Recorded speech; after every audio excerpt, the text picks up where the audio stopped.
What's up, everybody? So today we are reviewing 3D print Shopify stores and looking at what they're doing well, what they could be doing better, and what they could do to grow even more. So right now we're looking at Malone Custom Designs. They got photography, cutting board care, catalog, kind of a lot of different things. You don't really want that on a website when Google has to rank you. But okay, so you have school supplies. Oh, laser engraved school supplies. 3D printed, that looks like a 3D printed paint bucket. Okay, so this is generally just custom items, which 3D printing is really useful for. Okay, so we got a pot right there. Broad head grip. Ooh, wait a second. These are some cool, interesting items. I wish that had more SEO, but let's go ahead and look at these descriptions. Is this a 3D print? Okay, so this is multicolor print. You have a base. Too many color options. Too many color options. Too many color options. I'm sorry, I can't endorse that. You should have too many color options for the thing. Good quality print, looks great. It's too many choices. Have a boy's color, have a girl's color, have an in-betweener color or patriotic color, that's fine, but not all of these colors.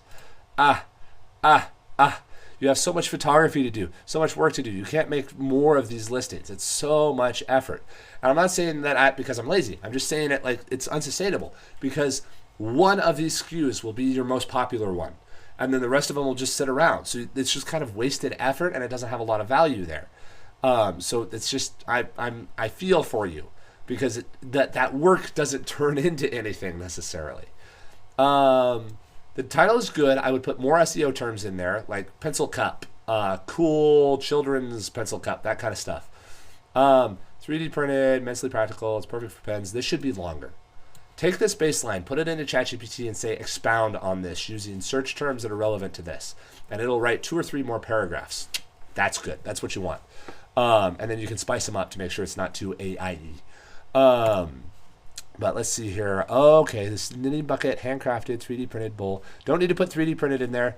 The diameter's fine. Home decor accent. There you go. You're on track there. You're on track there. More. Put more there. And just put handcrafted. You don't need to put 3D printed in there because quite frankly, I think 3D printed takes away from handcrafted. Let's see here. $25. That's fair-ish. You could probably charge $29 or more for this. See, here's a description. This is multiple paragraphs, all good stuff. Okay, cool. Here you got it for printables. Good deal.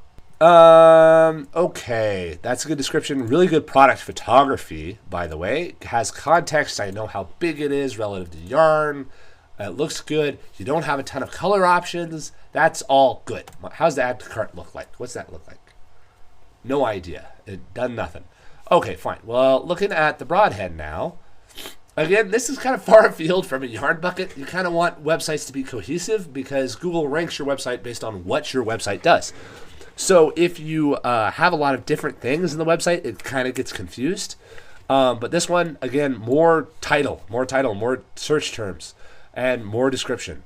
But this is a cool product as a niche. I don't think this is super common. And I don't think this is super common. But I don't know where they exist or what else is around out there, but this seems like a product that would do really well because it caters to a very particular niche and has a lot of utility. So yeah, I would recommend harping on this. Like if you have a hobby of 3D printing hunting gear, do that. That would be fantastic. Okay, let's see here. What else you got? Contact cutting board care. What is this? Your cutting board. There we go. Ooh, site's a little low. On there. Okay, so you're selling cutting boards. Scrubbing it. Catalog. Let's look at the rest of your catalog. I want to know what the rest of it is because it's school supplies, laser cutting, some hunting 3D prints, that kind of stuff. Mainly laser cutting looks like. These look like newest to oldest kind of ranking. Why are we talking about cutting board on your website? I mean, I'm just confused. I would get rid of the cutting board stuff if that's not. Oh, okay. Okay, so the cutting boards might be one of the more popular items. I would still get rid of the cutting board page because it's confusing on the website. And then the photography page also should probably be on its own website. Okay, it is on your own website. I would keep it out over there. Okay. But overall, the website is good. It could be more focused. Fewer colors on some of the items, more describers inside the title. Make sure you have long descriptions that are SEO friendly. But the product that seems to be killing it is this bowl. And I don't know if this bowl has reviews. It doesn't have any reviews, but it should have reviews because the photography is amazing. The title is great. The description is great. That's all good. But this one seems like the most product potential, even though I know you have all this laser cut stuff over here. And if the 3D printing is like a hassle because you're doing laser cutting and that kind of stuff, you can plug into a service.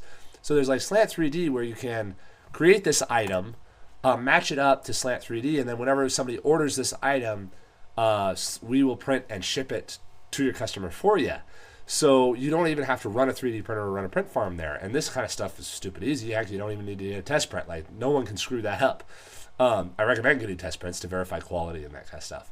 But this is like a very simple thing to get put into that service. And then when somebody buys it, it goes by and it basically becomes passive income for you. You don't have to deal about shipping. You don't have to deal with printing. You get access to hundreds of machines. So when one of these things does pop off, because again, I think this would be a really good product, you don't have to worry about scaling up with it. It doesn't add to your business or add extra work to your business, but it adds more to the bottom line of your business. But overall, Malone Custom Designs looks like a good baseline store, just a little bit more focus and some tweaking of the rough edges there. But good work.